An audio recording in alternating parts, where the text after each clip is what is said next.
Hello friends, welcome back to our channel study book में आपका बहुत बहुत स्वागत है। आज हम लोग वेस्ट बंगाल बोर्ड के क्लास 6 के एक हिंदी के चैप्टर भगवान के डाकिए पाठ नंबर 4 इसके बारे में पढ़ने वाले।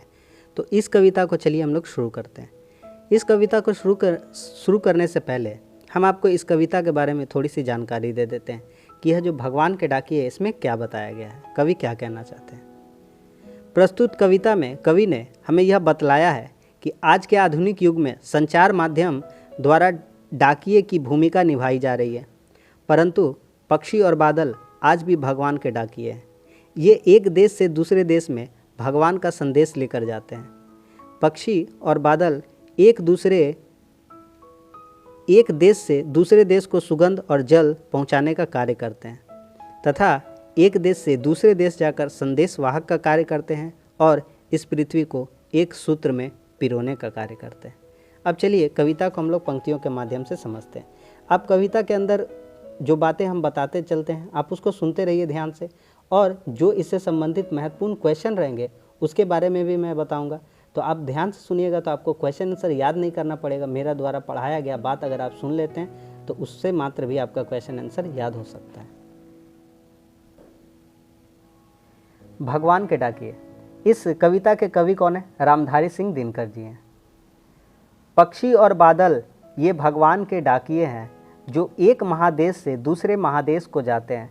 हम तो समझ नहीं पाते हैं, मगर उनकी लाई चिट्ठियाँ पेड़ पौधे पानी और पहाड़ बाँचते हैं। बाँचते का अर्थात है, बाँचना का अर्थात हो जाएगा पढ़ना। आपसे प्रश्न पूछा जाएगा पक्षी और बादल, भगवान के डाकिए कौन है? तो भगवान के डाकिए पक्षी और बादल है। ठीक है, ये कहाँ जाते हैं आपसे प्रश्न पूछा जाएगा, तो एक महादेश से दूसरे महादेश को जाते हैं। और उनके द्वारा लाई गई चिट्ठियाँ कौन बाँचता है, यानी कौन पढ़ता है? तो पेड़ पौधे पानी और पहाड़। ये 3 क्वेश्चन इससे पूछा जाएगा। जितना क्वेश्चन पूछा जाएगा सब बता दिए। अब आइए इसका व्याख्या देखते हैं। इन पंक्तियों में दिनकर जी ने पक्षी और बादल को भगवान के डाकिए के रूप में चित्रित किया है। पक्षी और डाकिए दोनों ही भगवान के डाकिए माने जाते हैं। पक्षी भी एक देश से उड़कर दूसरे देश को जाते हैं। ठीक है, जो पक्षी है एक देश से उड़कर दूसरे देश में जाता है। और बादल का भी कोई अपना देश नहीं होता है, वे एक देश से उड़कर दूसरे देश में जाते हैं। यह समस्त पृथ्वी ही उनका घर है। जिस तरह से पक्षी का भी एक समस्त जो यह पृथ्वी है, समस्त पृथ्वी ही उसका घर होती है, क्योंकि ये एक महादेश से दूसरे महादेश में जाते हैं। हम तो समझ नहीं पाते, ये पक्षी और बादल क्या संदेश लेकर आते हैं ईश्वर का, हम तो नहीं समझ पाते हैं। लेकिन ईश्वर के द्वारा बनाई गई यह जो प्रकृति है, जैसे पेड़ पौधे पानी और पहाड़, इनके द्वारा लाए गए संदेश को समझ लेते हैं। बादल भाप भरी हवाओं को लेकर के जाते हैं और वहाँ जल की वर्षा कर देते हैं। इस समाचार से पेड़ पौधे हरे भरे और प्रफुल्ल बन जाते हैं। जब वर्षा होती है तो जो सुनसान हुए वीरान पर्वत प्रदेश हैं उसमें भी जल भर जाता है और वे जल पा करके तृप्त हो जाते हैं। तो इन पंक्तियों में यही बताया गया था। एक बार फिर से हम आपको समझा देते हैं।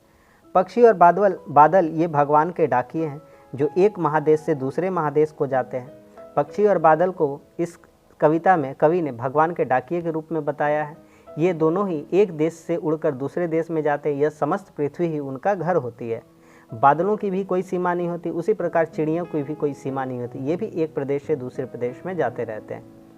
इनके द्वारा लाए गए संदेश, भगवान के द्वारा दिए गए संदेश को ये लेके जाते हैं। लेकिन हम साधारण मनुष्य इस बात को नहीं समझ पाते। लेकिन ईश्वर की जो रचना है प्रकृति, उसमें जो पेड़ पौधे पानी और पहाड़ है, इनके संदेश को समझ लेते हैं और पढ़ लेते हैं। बादल भाप भरी हवाओं को एक प्रदेश से दूसरे प्रदेश लेकर जाते हैं, वहाँ वर्षा करते हैं। ये इस समाचार से पेड़ पौधे हरे भरे हो जाते हैं, क्योंकि वर्षा होगी तो पेड़ पौधे को जल मिलेगा और पेड़ पौधों की जो वृद्धि होगी। और इस प्रकार देखते जो वीरान प्रदेश है, पर्वत प्रदेश है, वह भी जल से लबालब हो जाता है जब ये बादल एक क्षेत्र से दूसरे क्षेत्र की ओर जाते हैं और वर्षा करते हैं। अब बढ़ते हैं आगे की पंक्तियों में। हम तो केवल यह आंकते हैं कि एक देश की धरती दूसरे देश को सुगंध भेजती है और वह सौरभ हवा में तैरते हुए पक्षियों की पांखों पर तीरता है और एक देश का भाप दूसरे देश में पानी बनकर गिरता है। सौरभ का अर्थात होता है आपका सुगंध। सौरभ का अर्थात क्या होता है? सुगंध। हम सभी यही समझते हैं और अनुमान लगाते हैं कि एक देश की पृथ्वी व यहाँ के वातावरण और फूलों की सुगंध दूसरे देश में तैरने लगती है।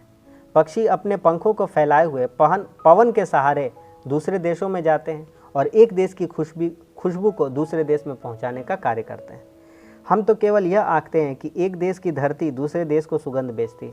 हम सिर्फ इतना ही जानते हैं कि एक देश की धरती दूसरे देश को अपनी सुगंध भेजती है, लेकिन यह कार्य कौन करता है? यह कार्य जो पंछी है उनके जो पंख होते हैं, जब वह पंख फैलाती है तो एक देश की जो हवा है उसमें जब भरती है और वे पक्षी जब दूसरे प्रदेश में जाते हैं तो यहाँ से एक देश से दूसरे देश में यह सुगंध इसी तरह से फैलती है, दूसरे देश को सुगंध भेजती है और वह सौरभ हवा में तैरता है। सौरभ यानी कि सुगंध, वह सुगंध पक्षियों के माध्यम से कहाँ फैलता है? हवा में तैरता है, पक्षियों की पाँखों पर तीरता है और पक्षियों की पाँखों यानी कि पंख होता है। तो इस प्रकार से एक देश का सुगंध दूसरे देश तक पहुंचता है और एक देश का भाप दूसरे देश में पानी बनकर गिरता है। बादल द्वारा उड़ते उड़ते एक प्रदेश से जब बादल दूसरे प्रदेश में प्रवेश करते हैं तो यहाँ एक देश का भाप दूसरे देश में जाकर के क्या बन जाता है? वर्षा का जल बन जाता है और वर्षा होती है। इस प्रकार पक्षी और बादल दोनों ही एक दूसरे देश की प्रकृति का, वातावरण का प्रचार प्रसार करते हैं। अतः पक्षी और बादल सचमुच ईश्वर के डाकी हैं। वे मनुष्य की चिट्ठियाँ नहीं ले जाते, पर वे देशों और महादेशों को संदेशवाहक बनकर के जोड़ने का कार्य करते हैं। फिर से एक बार समझा देते हैं।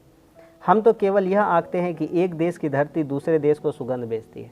हम तो सिर्फ यह अनुमान लगा सकते हैं कि एक देश की धरती दूसरे देश को सुगंध भेजती है, लेकिन यह सब कार्य कौन करता है? यह सब कार्य पक्षी अपने पंखों में एक देश की हवा को दूसरे देश तक पहुंचा करके एक देश के सुगंध को दूसरे देश